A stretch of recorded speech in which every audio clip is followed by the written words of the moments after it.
नमस्कार my dear students, my dear friends. आप लोगों के साथ जुड़ना बहुत अच्छा लगता है। एक बार फिर आप लोगों के बीच में आया हूँ एक नया वीडियो लेके। और ये जो वीडियो है, आज वाला वीडियो बहुत ही इम्पोर्टेंट और बहुत ज़्यादा यूज़फुल होने वाला है उन स्टूडेंट्स के लिए जो कंपटीशन लेवल के एग्ज़ाम की तैयारी कर रहे हैं और स्कूल में पढ़ रहे हैं। दोनों में ये टॉपिक काफ़ी इंपॉर्टेंट है और काफ़ी क्वेश्चन यहाँ से पुटअप किए जाते हैं। तो let's start our new topic. नाम बताऊं उससे पहले एक अपील छोटी सी, अगर आप मेरे यूट्यूब चैनल पर न्यू हैं तो आप इसे सब्सक्राइब करें अगर आपको मेरा स्टडी मटेरियल अच्छा लगता है। तो नो बकवास, सीधी बात, लेट्स लर्न इंग्लिश विद के सर। तो आज का टॉपिक है हमारा, बिल्कुल सही, आपने क्या पहचाना इससे, मेरे टॉपिक का नाम है आज नरेशन। आज के टॉपिक का नाम है नरेशन। आप नरेशन से क्या समझते हैं एक बार कमेंट बॉक्स में ज़रूर लिखेंगे। देखिए, जब भी हम कमेंट बॉक्स में कोई कमेंट करते हैं तो उससे क्या होता है कि हमारा नॉलेज और इंक्रीज़ होता है कि मेरे नॉलेज में क्या था और मुझे क्या चीज़ मालूम चली है। तो नरेशन से आप क्या समझेंगे? नरेशन देखा जाए तो एक तरीके से क्या है, ये कथन है। ठीक है, एक तरीके से क्या है, ये कथन है। कथन कैसे है, क्या है नरेशन? नरेशन को कहने के दो तरीके हैं। जैसे आपको मैं कहूँ तो नरेशन का दूसरा नाम है, अगर हमारे टॉपिक हम इसको ऐसे नहीं समझ पा रहे हैं तो डायरेक्ट एंड डायरेक्ट आपने सुना होगा। डायरेक्ट एंड डायरेक्ट वो नरेशन ही है, दूसरा नाम उसका। और रिपोर्टेड स्पीच नरेशन है। ठीक है, इसके अदर नेम है direct and direct reported speech. ठीक है, नरेशन है क्या? तो बात कर रहा था नरेशन क्या है, तो नरेशन के बारे में मैं आपको जानकारी देना चाहूँगा। नरेशन जो है वो नरेट वर्ड से बना है और जिसका मतलब हो गया वर्णन करना। वर्णन करना, it means to describe, to describe, वर्णन करना, किसी चीज़ का वर्णन करना। अब किसी चीज़ को वर्णन करने के दो तरीके हो सकते हैं। कैसे हो सकते हैं? आप मेरी बात को सुन रहे हैं, आप मेरी बात को सुन रहे हैं और मैं मेरी बात को बोल रहा हूँ। तो जब मैं मेरी बात को बोलूँगा तो मैं तो कौन हो गया, स्पीकर। और आप मेरी बात को सुन रहे हैं तो आप कौन हो गए, लिसनर। बिल्कुल सही। तो जब स्पीकर किसी की बात को अपने तरीके से प्रकट करेगा स्पीकर, तो उसको तो हम बोलेंगे डायरेक्ट नरेशन। क्या बोलेंगे? Direct narration. यानी कि वक्ता जब अपनी बातों को रखता है अपने तरीके से इनवर्टेड कॉमा का यूज़ करते हुए, तो उसको तो हम क्या कहेंगे, डायरेक्ट नरेशन।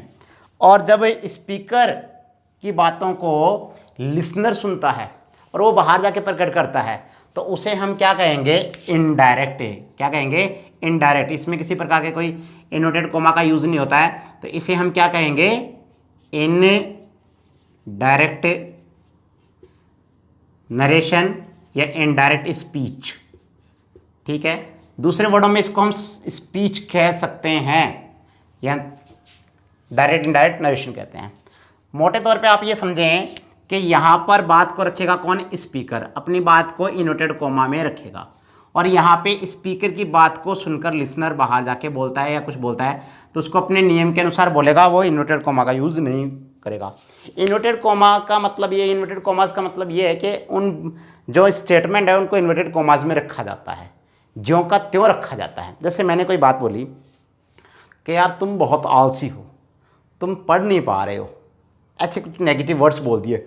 और एक वर्ड बोला ना, यार तुम बहुत ही लाजवाब और बहुत ही शानदार और बहुत अच्छी पर्सनैलिटी वाले आदमी हो। तो आपने बाहर जाके क्या बोला कि सर ने आज मेरे बारे में ऐसे तारीफ़ की। तो जब आपने ये बात बोली ना, सर ने मेरे बारे में ऐसे तारीफ़ की, सर ऐसा कह रहे थे, तो जब मेरी बातें मैंने बोली वो तो हो गई डायरेक्ट नरेशन में।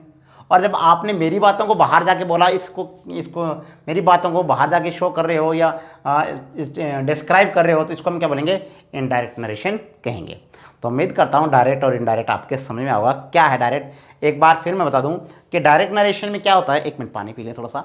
डायरेक्ट नरेशन में क्या होता है, डायरेक्ट नरेशन में क्या होता है कि बात को सीधी कहा जाता है और इनडायरेक्ट में आप मेरी बात को सुनकर दूसरों को कह रहे हैं, ये इनडायरेक्ट स्पीच है। आप इतनी देर इसको थोड़ा सा देख लें एक बार।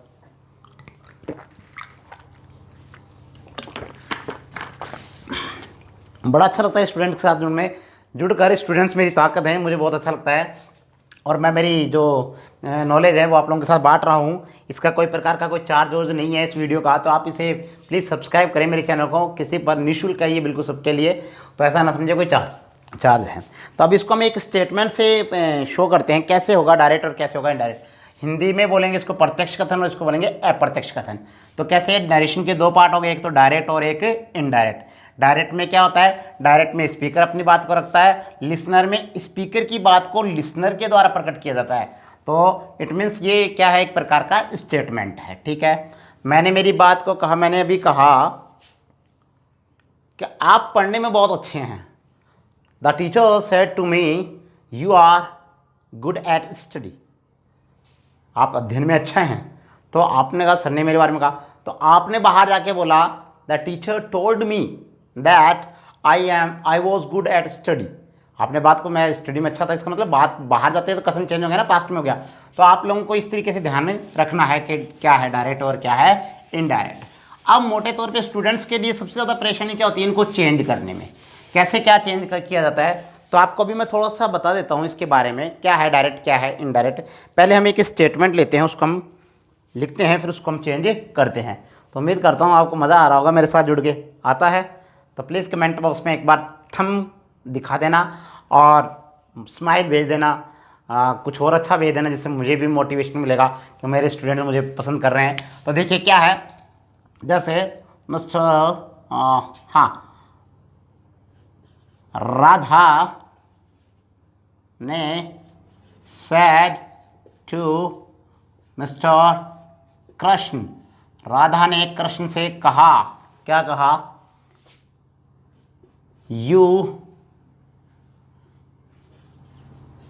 Have to dance with me. तुम्हें मेरे साथ नाचना है, मतलब है ही, ज़रूरी है, मेरे साथ नाचना पड़ेगा। इट मीन्स ये क्या कह रहा है यहाँ पे, राधा फोर्स कर रही है कृष्ण को कि तुम मेरे साथ नाचो। तो अब कृष्ण बाहर जाके क्या बोल रहा है कि यार राधा ने मेरे को ये कहा कि मेरे साथ नाचना ही पड़ेगा तेरे को कैसे भी। तो अब इसको, ये जो इन्वर्टेड कोमा, अब आप ये देख रहे हैं ये क्या है, ये ऐसे करके ये क्या है, इसको हम नाम देते हैं inverted commas. Inverted commas, comma तो एक हो गया तो कोमास हो गए, माने कोमास, माँ नोट माँ, कोमास, कोमा कोमास। ठीक है, लास्ट में भी आप देखिए कोमास दिख रहा है आपको, फुल स्टॉप से सेंटेंस का एंड हो गया। तो आप एक तो देख रहे हैं यहाँ बाहर वाला पार्ट और एक देख रहे हैं इसके अंदर वाला पार्ट। अब इस बात को इन्वर्टेड कोमा में शो किया है किसने, राधा ने, इसलिए राधा क्या हो गई, स्पीकर। इस बात को सुन कौन रहा है, कृष्ण। अब इस बात को जब कृष्ण शो करेगा तो ये क्या हो जाएगा, इनडायरेक्ट। अभी कौन से मोड में है ये, डायरेक्ट नरेशन है ये। अभी इसको हम चेंज कर रहे हैं इनडायरेक्ट नरेशन में। तो देखिए मोटे तौर पे आप जब भी चेंज करें एक सेंटेंस को, तो एज ए स्टूडेंट मैं क्या करता था आपको बताना चाहूँगा। मैं ये देखता था कि यार मोटे मोटे चेंजेस कैसे होते हैं। तो सबसे पहले जो चेंजेस है वहाँ पे मैं आपको बता दूँ, सबसे पहले चेंजेस होता है इसके अंदर, इनके रिपोर्टिंग वर्ब। ये इन्वर्टेड कोमा के बाहर वाला भाग है और ये इन्वर्टेड कोमा के अंदर वाला। रिपोर्टेड कोमा के जो बाहर भाग होता है उसको बोलते हैं रिपोर्टिंग वर्ब। क्या नाम देते हैं इसको हम, रिपोर्टिंग वर्ब। शॉर्ट में बोले तो आरवी। अच्छा, मेरा नाम कृष्णकांत है, शॉर्ट में बोले तो के सर, यही है ना, बिल्कुल सही। अब अंदर वाले पार्ट को हम नाम देते हैं क्या, रिपोर्टेड, रिपोर्टेड स्पीच। शॉर्ट में बोले तो लिखेंगे, कमेंट बॉक्स में लिख के दिखाएंगे, शॉर्ट में इसको हम क्या बोलेंगे, कमेंट बॉक्स में आप लिखेंगे आरएस, फिर भी आप लिखेंगे कमेंट बॉक्स में। अब ये दो पार्ट हैं। अब आप ये देखिए, सबसे पहले चेंजेस रिपोर्टिंग वर्ब में करना है, फिर हमें सारे चिन्ह हटाने हैं, यानी कि ये चिन्ह हटा देता हूँ, ये देखिए ये चिन्ह हटाने हैं, ठीक है। और जहाँ जहाँ जो चेंजेज होंगे वो करने हैं। तो एक मोटे तौर पे अगर हम समझें तो मोटे तौर पे सबसे पहले आपने रिपोर्टिंग वर्ब में चेंज किया, फिर रिपोर्टिंग वर्ब के बाद में आप लोगों ने ये यहाँ पे हटाने के बाद में इन दोनों को जोड़ेंगे। तो जोड़ने के लिए क्या काम में लेते हैं, या तो आप लेंगे लिंकिंग वर्ड, या लेंगे आप कनेक्टिव, या लेंगे आप कंजंक्शन, जंक्शन रिंग्स वाला कंजंक्शन काम में लेंगे। क्या लेंगे, कंजंक्शन काम में लेंगे। और उसके बाद में ये प्रोनाउन है, प्रोनाउन में चेंजेस होंगे, टेंस में चेंजेस होंगे, और कोई दूरी संबंधी वर्ड है उनमें। तो यानी कि चेंजेस के लिए मोटा फॉर्मूला रिपोर्टिंग वर्ब, फिर आपने कंजंक्शन लगाया, फिर आपने प्रोनाउन में चेंज किया, फिर आप टेंस में चेंज करेंगे, लास्ट में डिस्टेंस वाले वर्ड हैं उनमें। तो ये ट्रिक बन गई कि इस तरीके से आपको चेंज करने होंगे। मैं इस सेंटेंस को चेंज करना चाहूँगा, फिर मैं रूल आपको कल बताना चाहूँगा। तो देखिए सबसे पहले तो राधा का राधा लिखा, राधा थोड़े बदलेगी, सैड टू को बदलते हैं। इस सैड टू को अंदर के सेंटेंस के अकॉर्डिंग, इसके सेंटेंस अगर सेंटेंस साधारण है तब तो आता है टोल्ड, और अगर सेंटेंस इंट्रोगेटिव है तब आता है आस्क्ड। तो अभी सेंटेंस साधारण है तो अभी तो क्या लिखेंगे हम, टोल्ड। उसके बाद में यहाँ पे क्या कौन आ रहा है, कृष्ण। एक बात आप मुझे इतना जरूर बताएंगे कि सैड के साथ टू आ रहा है, टोल्ड के साथ टू क्यों नहीं आ रहा, आप मुझे ये तो कमेंट बॉक्स में जरूर बताएंगे, ये मैंने आप लोगों के लिए छोड़ा। तो यहाँ पे ये देखिए कृष्ण लिख दिया। अब इन दोनों को अलग अलग कर दिया, तो इनको जोड़ने के लिए कंजक्शन के रूप में आप देखिए यहाँ पे मैंने क्या लगाया, दैट। ये कंजक्शन सब में फिक्स होते हैं क्या, नहीं। यहाँ पे अगर सेंटेंस असर्टिव है मतलब साधारण है तब तो लगेगा दैट, इंट्रोगेटिव है या तो लगेगा इंट्रोगेटिव में, या तो लगता है इफ, या लगाते हैं वेदर, या WH वर्ड ही लगाते हैं। तो अभी तो हमने क्या लगाया, दैट। उसके बाद में यू कौन सा पर्सन है, इसको थोड़ा सा ध्यान से समझना। यू है सेकंड पर्सन। सेकंड पर्सन को आप ऐसे माने कि मैंने, पर्सन कितने होते हैं, 3, first person, second person, third person. First person में आता है आई और वी, सेकंड पर्सन में आता है यू, और थर्ड पर्सन में आते हैं जिनकी हम बात करते हैं ही, शी, इट, दे, और कोई भी नेम। ठीक है। अब आप मुझे ये बताएं, ये कुर्सी नंबर 2, ये कुर्सी नंबर 1 और ये कुर्सी नंबर 3। अब यहाँ पे कुर्सी नंबर 1 लगा दो और यहाँ पे कुर्सी नंबर 2 लगा दो। कुर्सी नंबर 3 है क्या, पहले तो ये बताओ, दोनों में नहीं है ना। तो थर्ड पर्सन के अगर प्रोनाउन अंदर आ जाए तो ये नो चेंज है, इनके बदलेंगे नहीं, ऐसे कैसे रहेंगे ये, इनके लिए कोई कुर्सी नहीं है। अब आप फर्स्ट पर्सन के अगर अंदर प्रोनाउन कहीं पे भी आई और वी के, मी के, कोई भी प्रोनाउन आ जाए तो इसको पहली कुर्सी आए ना उसके अकॉर्डिंग, यानी कि राधा के अकॉर्डिंग चेंज होंगे। यानी कि सब्जेक्ट, किसका सब्जेक्ट, रिपोर्टिंग वर्ब का। सेकंड पर्सन के प्रोनाउन आ जाए तो इसको सेकंड कुर्सी, कौन, कृष्ण, यानी कि रिपोर्टिंग वर्ब का क्या है ये, ऑब्जेक्ट, इसके अकॉर्डिंग। और थर्ड पर्सन को चेंज करना नहीं है। तभी मैंने लगाया दैट, दैट के अकॉर्डिंग यहाँ पे यू सब्जेक्ट है तो कृष्ण का सब्जेक्ट अंदर लेके जाओ, यानी कि प्रोनाउन ही लेके जाना है। तो कृष्ण एक नाम, इसलिए प्रोजेक्ट क्या बनेगा, प्रोनाउन ही। उसके बाद में हैज है वो बदल जाते हैं हैड में, टू का टू और डेंस का डेंस, विद का विद।